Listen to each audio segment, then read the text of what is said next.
Well, I next have the pleasure of introducing a good friend, Bill Gern. He's a professor of zoology and physiology and a cellular comparative endocrinologist. Bill Gern has served the role of Vice President for Research and Economic Development at the University of Wyoming for a number of years. Over that time, the university's research enterprise has tripled. And when I read that, I got to talk to you, Bill, about my retirement portfolio.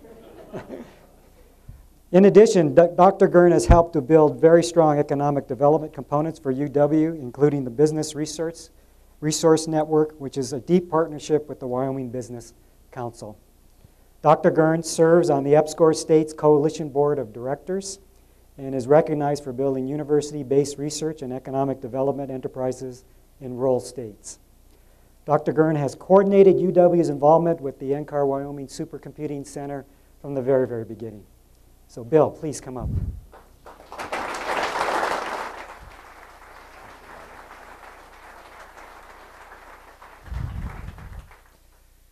Thank you, Roger. And I first of all want to thank the award-winning University of Wyoming Jazz Ensemble for playing this morning.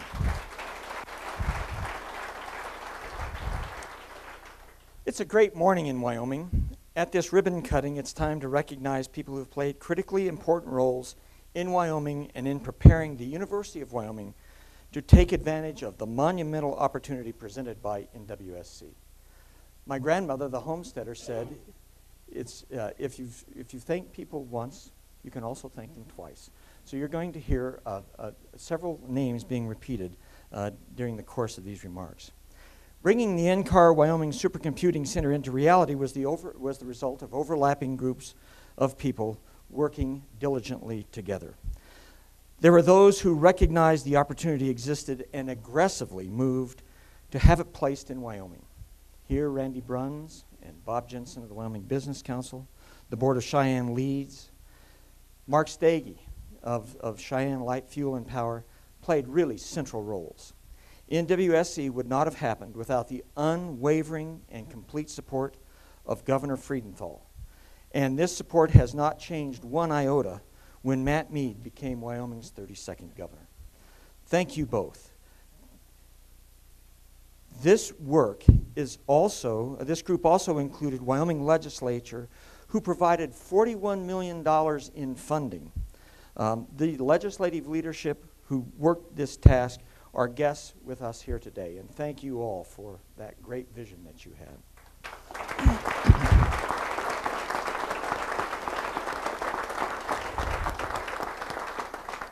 President Buchanan, who had an unreconcilable conflict today, had a major role.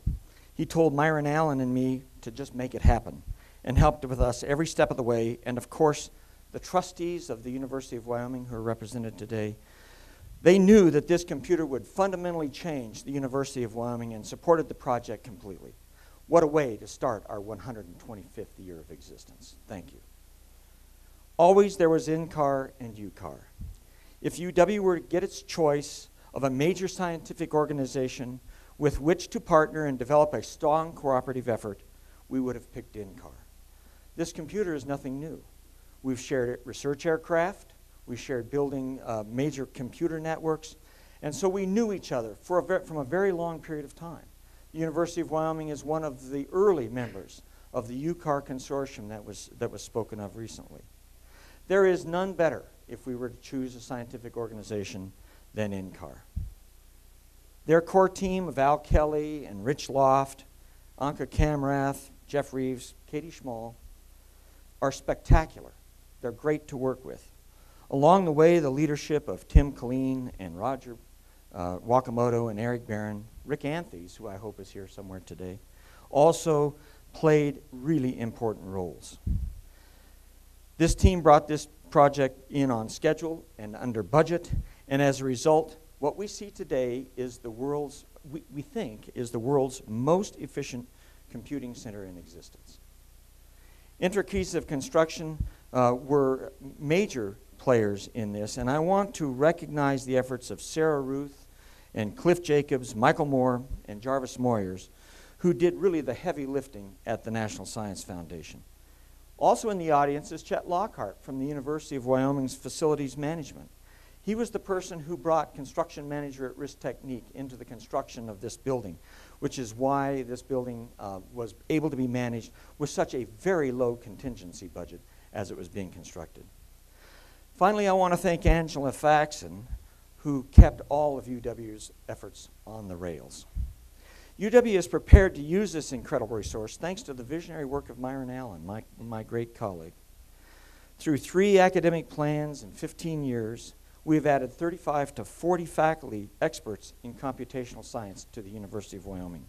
They reside in engineering, the sciences, and mathematics, and most of these researchers and their students, and our undergraduate students, can bring models to run on this massively parallel Yellowstone system. Brian Shader in the Office of Research has worked diligently with Rich Loft and Marika Unger, who is also here today, to do, among other things, develop a deep education outreach and diversity program so that graduate and undergraduate students from around the nation and UW can build careers using computers such as Yellowstone. And their EOD program includes significant reach into Wyoming's public schools, where these young citizens will learn about computational science and hopefully will help fill the nation's pipeline of future scientists and engineers.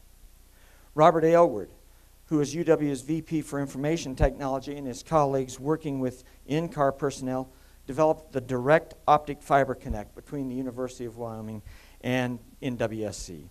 And these same NCAR and UW groups, as well as those from other Front Range universities, using NSF Internet 2 funding in the early 2000s, helped to establish the Front Range Gigapop, another one of those terms that you might want to Google around a bit, Governor.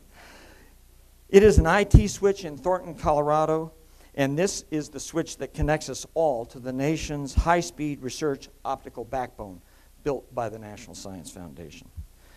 How will the University of Wyoming use this computer? It's here on this incredible machine that UW researchers from the Colleges of Arts and Sciences, Agriculture and Engineering, supported by NSF EPSCoR Research Infrastructure Improvement Initiative funding, will combine data from a unique suite of equipment to visualize the shallow subsurface and from telemetered watersheds into sophisticated, accurate, and large-scale predictive models showing how water falling on the surface is partitioned into streams and soil and aquifers. I want to recognize Ann Sylvester, who is the director of Wyoming EPSCoR, and also Dr. Denise Barnes, who is the interim director of the experimental program to stimulate competitive research at the National Science Foundation, which funded this project. It is here where researchers in UW's chemical and petroleum engineering and our mathematics departments will combine physics and highly accurate measurements of flow in porous media to understand how, and this is the media that you find in sandstone and limestone reservoirs, to understand this really important element of flow. It is related to exactly what we're interested in, and that is energy independence in America. It is here, using Yellowstone, that researchers in UW's Civil Engineering Department, working with colleagues at 3 research universities in Utah, will develop highly accurate, large-scale models of water utilization in the Colorado River Basin. And yes, there are those who say that the Colorado River actually starts in the Wind River Mountains of Wyoming. It's the longest reach of the river, at least. One of the uses of these models will be to determine the effective drought in any part of this large basin or in the entirety of the basin. It is here where researchers from NCAR and UCAR Consortium for Atmospheric Research, member universities, they will produce important models about the atmosphere, the climate, other Earth systems, and their processes. It is here at NWSC where America's science will advance through the tremendous support of the National Science Foundation, UCAR, and the state of Wyoming. Thank you very much.